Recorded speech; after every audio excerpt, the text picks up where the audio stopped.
কুফুয়ান আহাদ।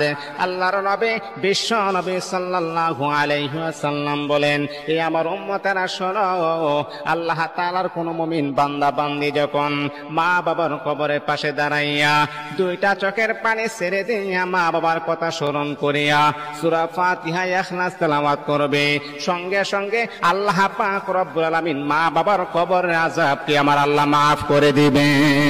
মা বাবার ইন্তেকালের পরে কোন সন্তান যখন মা বাবার কবরের পাশে দাঁড়াইয়া আল্লাহর হাবিব বিশ্বনবী জনাবে মুহাম্মদুর রাসূলুল্লাহ সাল্লাল্লাহু আলাইহি ওয়াসাল্লাম বলেন, আমার উম্মতেরা শোনো, কোন সন্তান যখন মা বাবার কবরের পাশে দাঁড়াইয়া লাগাতার 41 দিন সূরা ইয়াসিন তেলাওয়াত করবে, আল্লাহর হাবিব বিশ্বনবী বলেন, ও আমার সাহাবীরা তোমরা জানো নি, কোন সন্তান যখন মা বাবার কবরের পাশে দাঁড়াইয়া 41 দিন সূরা ইয়াসিন তেলাওয়াত করবে, লাগাতার সূরা ইয়াসিন তেলাওয়াত করবে, 41 দিন সূরা ইয়াসিন তেলাওয়াত করার কারণে আল্লাহ পাক রব্বুল আলামিন মা বাবার কবরের আযাবকে আমার আল্লাহ চিরতরে বন্ধ করে দিবেন।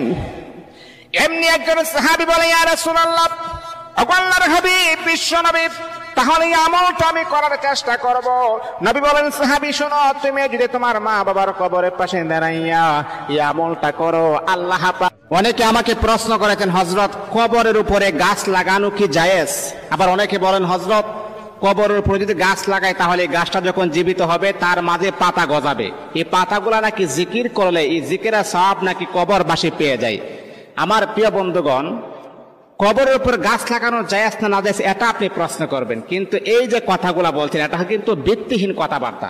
এটা কোরআন হাদিস দ্বারা সাব্যস্ত নয় যে এই গাছ জিকির করবে আর জিকিরের সওয়াবই কবরবাসী পাবে, এটা কিন্তু সাব্যস্ত নয়, কোরআন হাদিস দ্বারা প্রমাণিত নয়।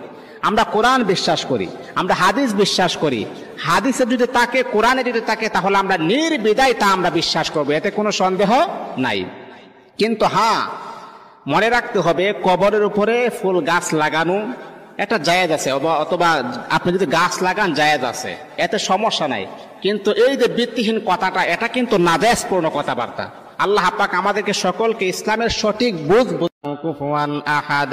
আল্লাহর নবী বিশ্ব নবী সাল্লাল্লাহু আলাইহি ওয়াসাল্লাম বলেন, এ আমার উম্মতেরা শোনো, আল্লাহ তাআলার কোন মুমিন বান্দা বান্দি যখন মা বাবার কবরের পাশে দাঁড়াইয়া দুইটা চোখের পানি ছেড়ে দিয়া মা বাবার কথা স্মরণ করিয়া সূরা ফাতিহা ইখলাস তেলাওয়াত করবে, সঙ্গে সঙ্গে আল্লাহ পাক রব্বুল আলামিন মা বাবার কবরের আযাবকে আমার আল্লাহ মাফ করে দিবে। মা বাবার ইন্তেকালের পরে কোন সন্তান যখন মা বাবার কবরের পাশে দাঁড়াইয়া আল্লাহর হাবিব বিশ্বনবী জনাবে মুহাম্মদুর রাসূলুল্লাহ সাল্লাল্লাহু আলাইহি ওয়াসাল্লাম বলেন, আমার উম্মতেরা শোনো, কোন সন্তান যখন মা বাবার কবর, কোন সন্তান যদি মা বাবার কবরের পাশে দাঁড়াইয়া আউযু বিল্লাহি মিনাশ শাইতানির রাজিম বিসমিল্লাহির রহমানির রহিম করিয়া সূরা ফাতিহা একবার তেলাওয়াত করবে, সূরা ইখলাস কুল হুয়াল্লাহু আহাদ আল্লাহুস সামাদ লাম ইয়ালিদ ওয়া লাম ইউলাদ ওয়া লাম ইয়াকুল লাহু